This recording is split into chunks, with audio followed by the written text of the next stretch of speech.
Now, on Enough Said, with K-Fans Dan Barrero. I think we're all maybe suffering from a little bit of fatigue week after week, but we can't ignore it. And Justin Guard. But he's not even governing by tweet. He's just like he's decreeing. Decreeing, I think, is a good way to put it. Enough Said. Saw the school smoking over here.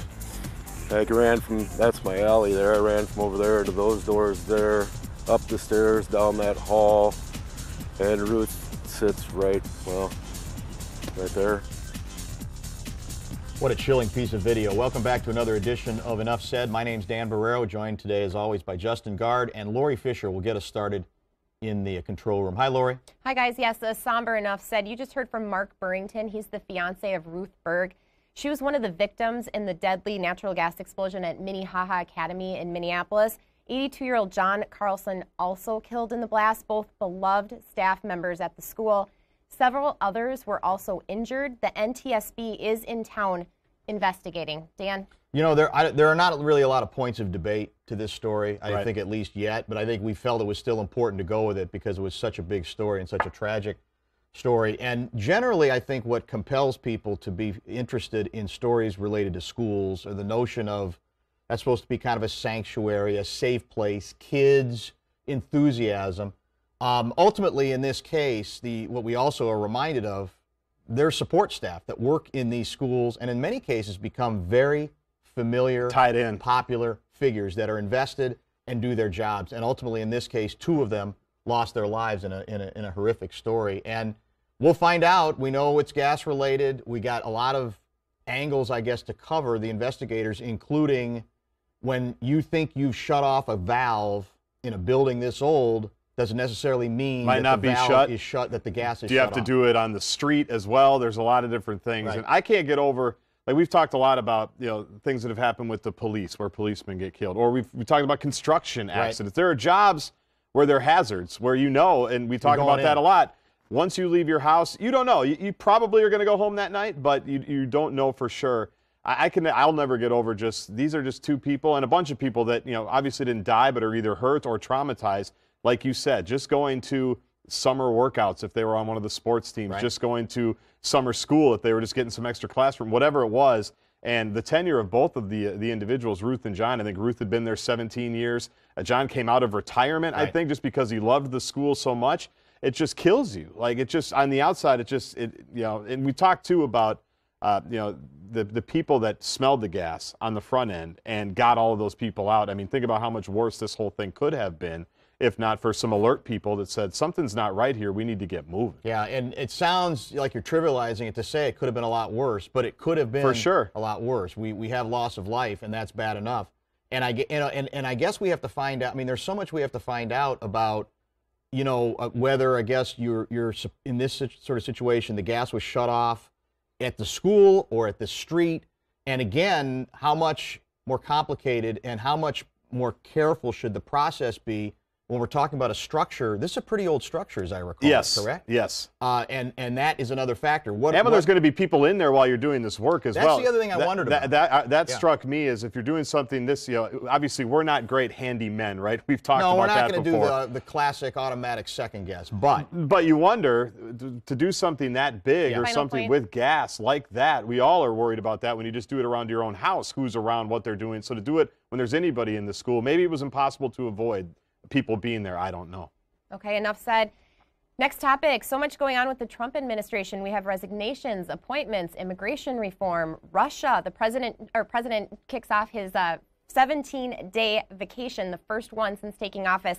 Where do you want to start, Dan? Well, it's going to be the greatest vacation ever, by the way. No president has ever taken a vacation like this. Best vacation of all time. The good news is I think this segment is going to be a little shorter than it usually is, Trump-related, because I think we're all maybe suffering from a little bit of fatigue week after week. But we can't ignore it because there's still so much on the table. Still the country. The most fascinating development to me is a growing trend in which it appears that people who work in the Trump administration are paying no attention to what he decrees by, of course, tweet. In large measure, including, again, I think the guy who runs the Coast Guard. who said, we're not doing anything about transgender and about that decree, in part because we don't know if he means it. We don't even know if he means it. What can happen? He hasn't fleshed it out. We didn't get any directives where here's a series of policy statements to say, here's what we're going to attempt to do, even if we think it's a harebrained idea. None of that is offered up. And so we have the odd situation in which an administration is now often being ignored by its own people. And in the case of the House and Senate, they voted almost overwhelmingly to toughen up these Russian sanctions. Yeah. The president muttered about, well, relations are worse than they've ever been because of Congress, but I'll go ahead and sign it. And it's further proof that, to an extent, he's being neutered. And as frustrated as a lot of people are, as controversial as he's become, everybody's kind of pushing back on him, including people who work for him, because there's nothing behind, like I said, he is literally governing. Yeah. Governing by Twitter is not governing. But he's not even governing by tweet. He's just he's decreeing. Decreeing, I think, is a good way to put it. And you wonder how that is to work. Like we've talked about the press secretaries, just what a circus that has to be to go out. Do we have a new one, by the way? Well, as of this taping, no. But Mooch is out. We know. Yeah, Mooch is out. I don't think anybody has been hired there. We have the new chief of staff. Right. He's apparently going to bring structure to the entire thing, which I suppose kind of like. If it works. Well, you wonder if these people just read the tweets and just go, "Are we going to do anything about this today?" It's like, no, let's wait a little while, because a lot of these are controversial decisions, right? The transgender thing, you can't just like limp in with the transgender thing and go, "Yeah, we're thinking about doing that." So for all these we'll wing it. Let's just wing it after that in terms of exactly what he means about what we're going to do. For all these people to go anywhere down any of these controversial roads, they're not going to put themselves out there, right, for their own political reasons. And I can't say that I blame them. I would say I probably would want to wait for at least something privately, maybe not just to his Twitter followers. You know, the one thing I will say is that I think the Washington Post, the latest leak, had to do with them leaking the transcripts of conversations between the president and other leaders of other governments.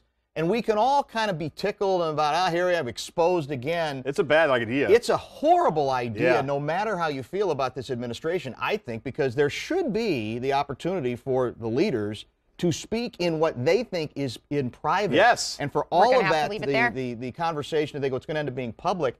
That is damaging to us, no matter what you think of this administration. Okay, we'll leave it there. Good point. The Massachusetts woman who sent text messages urging her boyfriend to kill himself is sentenced to 15 months behind bars and 5 years probation. Michelle Carter faced up to 20 years in prison. She was convicted earlier in the summer of involuntary manslaughter in the death of Conrad Roy III. The two were teenagers back in 2014 when Roy committed suicide. Both struggled with depression. Justin. This is a fascinating one, and I think you and I disagree on the technology angle of this whole thing. Because you see, I won't speak for you, but some people think there's no way that it could be manslaughter, and then there's some that say, well, slam dunk, of course. She pushed him over the edge. Of course that makes sense. I do think they're going to have to figure something out. It almost fits to me in the cyberbullying era, right? And I don't know what we've put on the books for cyberbullying, because we know we've dealt with it with kids that go back from school and all of a sudden they're Facebook, Twitter, Insta, and probably something that we don't even know about. It's something that, because I tend to agree with you that I don't think it's manslaughter by the letter of the law that we historically know about. But you want to find another place. But there's got to be more than just 15 months, even though she's young, right? It seems more serious than just kind of a 15-month slap on the wrist. The one point on technology you can make in your defense and your argument is what's different about this technology is the ease with which and the frequency with which. It's never ending. Somebody could just barrage another person, and which she apparently did in this case. Here, I think, though, as hard as this is to do, and as hideous as this story is, and as hideous as her behavior is, I still think we got to be careful we don't legislate on the basis of emotion, because the judge, in finding her guilty, said, you know what? The victim here who killed himself, he broke the chain.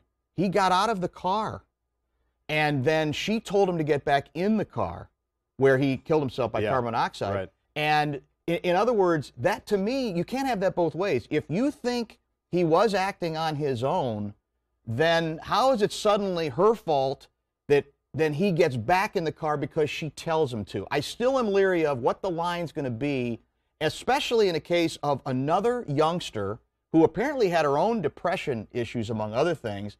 And once we open this door, where do you go? Where does it end? That's what we got to be really, really. I think that to me is the problem in terms of, okay, how many messages are too many? This is a disturbed individual who I think had already tried to kill himself once.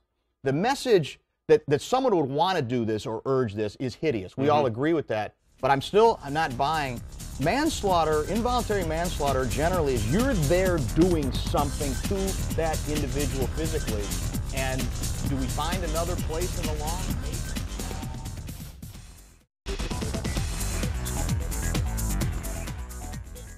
This is almost 80% of our sales in tobacco. 75% of the tobacco sale is in menthol. So that will be a huge financial loss for us. For me, it is simply a support of life or death. And I support life, and I hope you will too. Welcome back to Enough Said. An ordinance to curb menthol tobacco sales passes in Minneapolis. The city council approved the measure to limit the sales of mint-flavored products to adult-only tobacco shops and liquor stores. Some argue that menthol cigarettes target minorities and youth. Many store owners, of course, upset, saying it's really going to eat into their business. Enforcement starts next August. Dan. At the risk of sounding like somebody who was standing up for someone who may have caused suicide, which was not my attempt in that last segment, I'm now going to probably be accused of standing up for the smoking lobby. I'm confused. I might be right there with you. I'm confused on this again.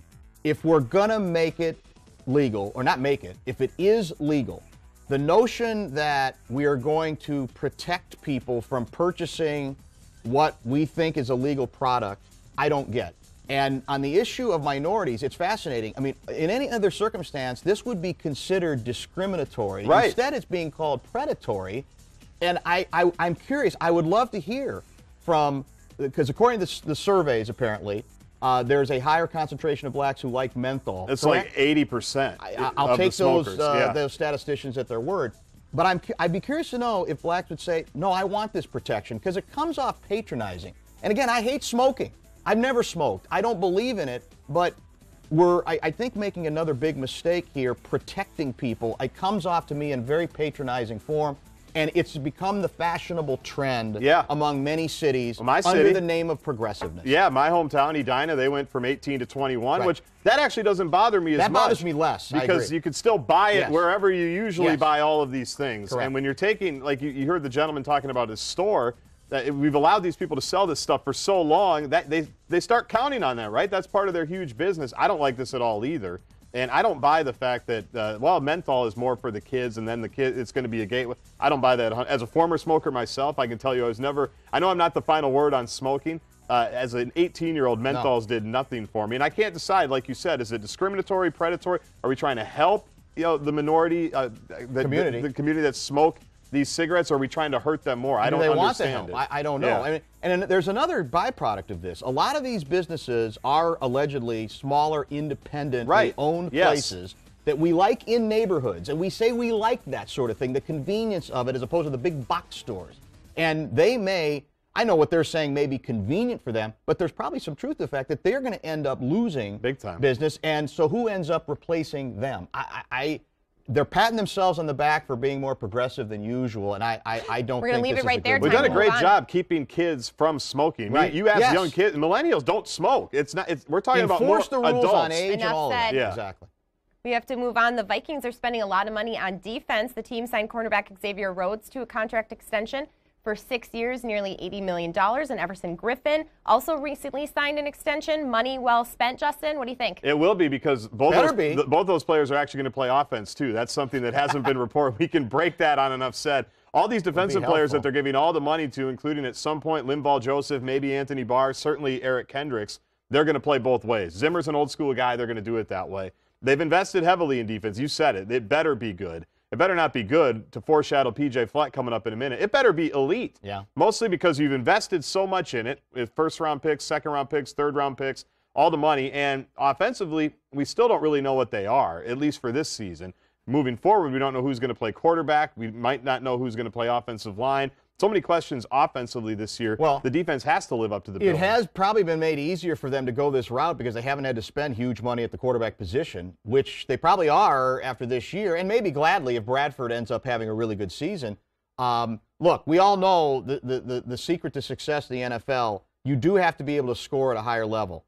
The offense has to get better. But if you choose to model your team this way and spend as much money as you do defensively, You got to make it work. That it can't be a good defense. It has to be a great defense. And last year, I don't think it was a great defense. It was in the top 5, but had a couple early of on. It was terrific breakdowns. Right.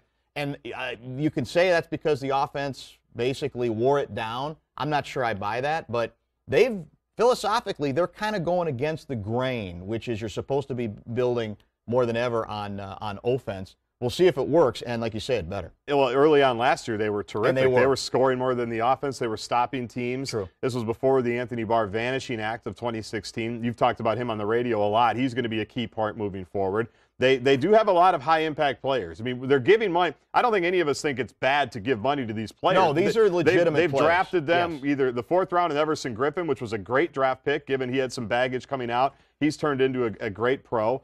Xavier Rhodes has developed under Mike Zimmer very nicely, and Harrison has been good as well. So they're good picks. They're worth spending the money on, but now they have to continue to do what they were. And the question is, would they have been better served concentrating a little more on the offensive line? Because that's held everything back. If you want to say the defense got worn down, it's been held back by a bad offensive line, but they've tended to draft high most of the time. Yes. On defense more than offense. Wow. Yeah, Good we job. actually Well, listen. you have us trained. Yeah. Justin it's like said we're the like word trained elite. seals. The buzzword elite. So we're going to go there. Practices I are did. well underway for Gophers football, and We for the buried first time this. under head coach PJ Fleck. Of course you'd Their say first that. game is August 31st. Fleck is still getting a lot of attention, but Dan, is there such thing as too much attention? You classify yourself Man, that's when a it comes softball. to. Jeez, that's the softest That toss might we've have- ever had. I might in have the set history that of the up show. for myself a little bit on the script. But in any case, you classify yourself as not flecknotized. What's the term? I'm you use? inflected. You're inflected. I like to be inflected. I like to call myself a casual flectic, as in skeptic on him. Oh, nice. I don't hate him. Yeah. I think he can. He's already proven he can coach in college football. He hasn't yet proved what he can do at this level. Let's stop pretending that he's walking into a situation as dire as, for example, Jerry Kill did after Tim Brewster. And there's a lot of people who are making it sound that way. But all I'm telling you, as I'm warning you about, I just don't want to hear complaints. If they struggle this year, there's going to be more pushback in the Big Ten and even a bunch among the Rubes, because he is being offered up, revealed via ESPN, via Skype, via online, via book deals, via posters. He doesn't have a book yet. Almost. Well, he doesn't yeah. yet. I'm sure he's had it written. As if they've already gone to the Rose Bowl 3 times. So you have to understand, if you set yourself up, if you go down the road of, I don't care, just trying to get exposure, but people are going to notice and they're going to hammer more quickly. That's just, as long as you're agreeable to that. I understand that.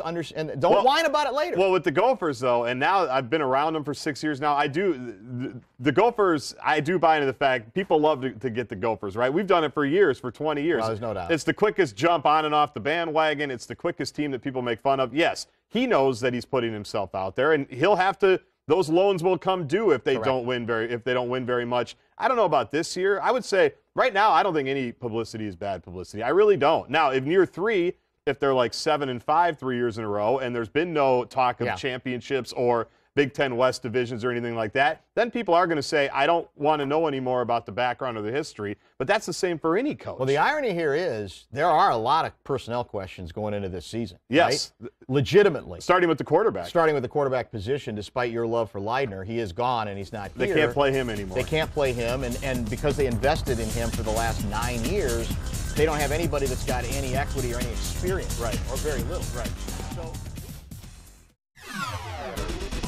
Time for the lightning round. For the first time ever, the Dow hit the 22,000 mark thanks to Apple and Boeing. The Dow is more than 120 years old. Justin? Yeah, and you won't give the president any credit This for is one for this is an arrow. Is it an arrow in his quiver? A quiver in his arrow? Something like that. Something like that. And a feather in his cap. Feather in his cap. What I am though is That Make America Great cap that you love so I much, do that like cheesy that. cap. I've got them in all colors, Yeah, red, white, that's and it. blue. I Does it don't have the want braid to. across it too? It has that little braid, doesn't it, across the You got to pay the more bill? for that. Oh, okay. I want to look at my 401k really badly just to Don't. see how Don't good do it to it yourself. once was, because I know right now it's got to be just rolling, but I'm worried about what it could be later. Okay, next up. Wall Street Journal, by the way, won't give them credit for it. They're saying it has more to do with the world economy than it does with ours, which is still considered rather sluggish. So I'm sure he'll take that one. Justin, please wear that cap next lightning round next Yeah, week. well, I'm going to wear it to the fair. Next, Couple of years, oh, couple there you weeks go. from now. U.S. appeals judge is calling it the case of the incredible shrinking airline seat. A court panel says Federal officials must reconsider their decision not to regulate the size of airline seats. The Flyers rights passenger group says it's a safety issue. Dan? Yeah, I am 100% for federal intervention, governmental intervention on this issue. It's reached a point of ridiculousness, has it not? That the seats are smaller? They keep shrinking them to a place where it is going to become a safety issue. There's going to be more. There's going to be fist fights on planes, even more than there already is. So I actually.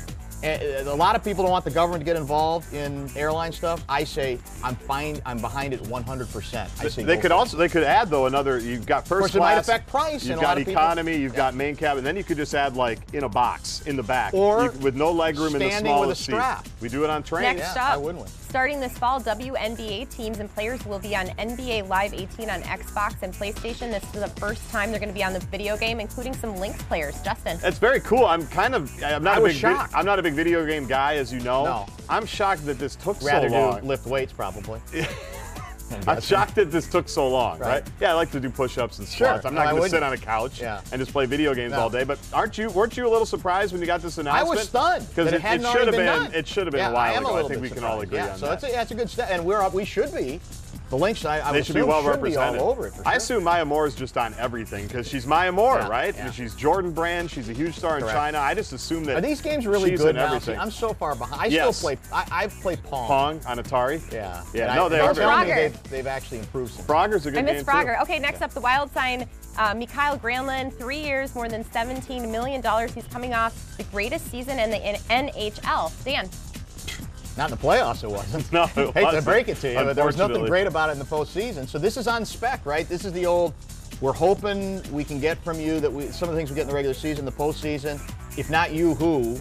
And so we got to go ahead and do it, I guess. I mean, they had to do it. Yes. But I would like to see a little bit more in the playoffs. But here's the team, though, right? I mean, the whole thing of the offseason was what are they going to do to shake the tree a little bit? And really, we didn't shake. They didn't shake the tree. They tapped the tree a little bit, maybe. We lost some people. Okay, let's signing Niederreiter and Granlund. They had to. Will we make the playoffs? You think? Yes. The Twins are in a 4-game series against the Rangers. Justin, have they just put up the white flag and given up? Well, not according to Paul Molitor, who's every day now finding the new Springsteen lyric to put on the whiteboard, which I know he has to do.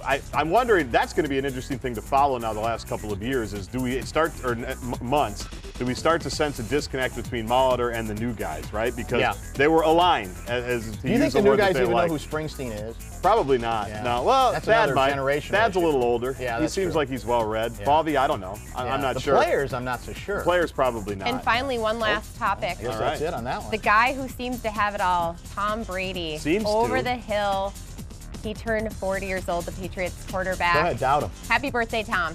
Yeah, well, he's... 40's the new 20 when it comes to him. It's a fascinating deal because he's one of... I'm confused by it. He's one of the most hated athletes in sports. I love by a lot of media members and a lot of rubes, and it's resentment, it's envy and jealousy. And they do think the Patriots are a little slick on some things. They are, but God, is he good? He is good. How do you and he does everything right. Success? He does everything that you want him to do. There's no drop-off yet. When's the drop-off going to start? I don't know. From 30 to 40, he was 51-1 against AFC teams at home. I think he could play till he's 45. Didn't he say that? Yeah, he wants to play till he's 45, 46. Unless he gets hurt. He's got his own diet. He does yoga. I'm sure he does Pilates. He probably does spin. And he does flow.